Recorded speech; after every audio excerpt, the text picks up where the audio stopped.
Hey everyone, Domino here, and guess what this is? Diablo 4! That's right, this is Diablo 4. Thanks to Blizzard, I got to play a preview build of the game, testing out a character up to level 25, running through the beginning of the story, and exploring the open world of Diablo 4. Now, I don't want to ruin the story for anyone, so all I will say is damn, it looks good.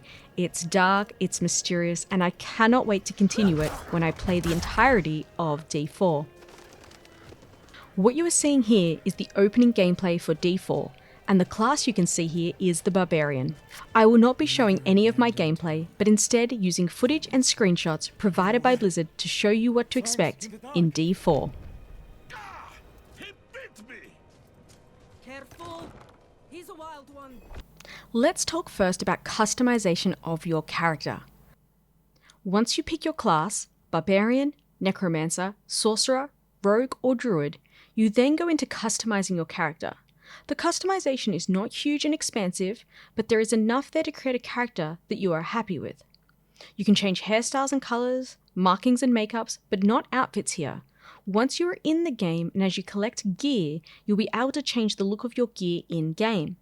I will also note that there will be some level of cosmetic customization to come with the Battle Pass. Yes, there is a Battle Pass, but my understanding is that this Battle Pass will be purely cosmetics. What this will actually look like, I don't know, but there were mentions of this. Once you have your class locked in and you start fighting, gaining experience points and leveling up, you will gain points to spend on your skill tree. Now the skill tree is locked to the class you picked. What you can see here is a screenshot of part of the Rogue's skill tree. I myself tested out the Rogue the most and I really like this class. What is shown here is the skill Shadow Step. You will see this says rank 1 out of 5 on it. You put points into skills to unlock them and then they can be leveled up.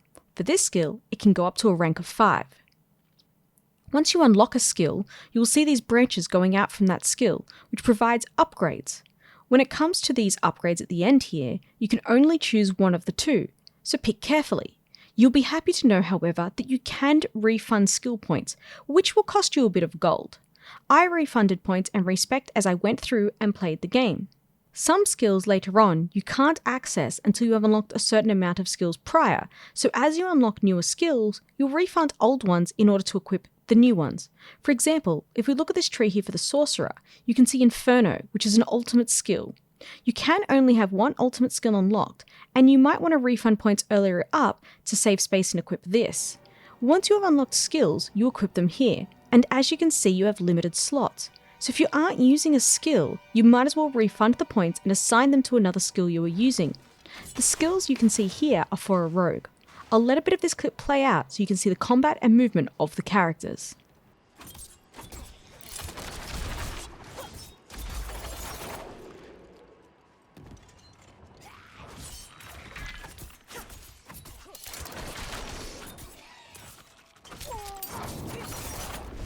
Another aspect I want to talk about is life and energy.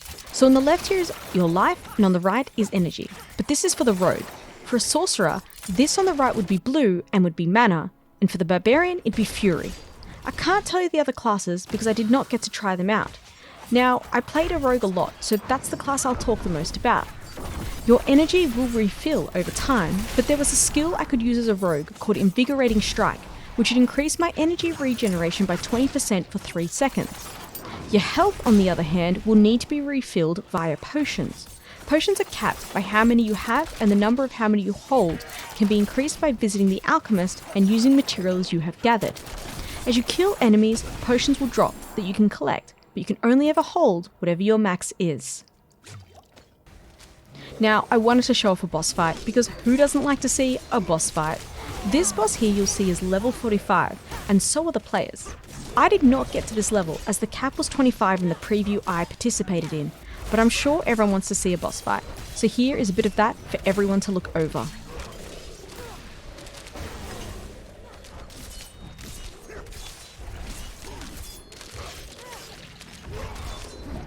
Diablo 4 is open world, and you will visit towns like this one here.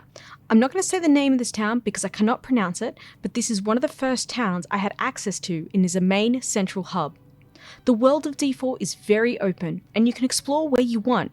Sure, if you go somewhere you shouldn't yet go to because you're not a high enough level, you will probably die, but you can wander off to where you want. There are main quests and there are side quests, but you could ignore it all for a bit of an exploration if you really wanted. In the open world, you can also find events. For example, this event here is the Ancient's Obelisk, which is out in the world. Completing these will give you XP and a chest filled with loot.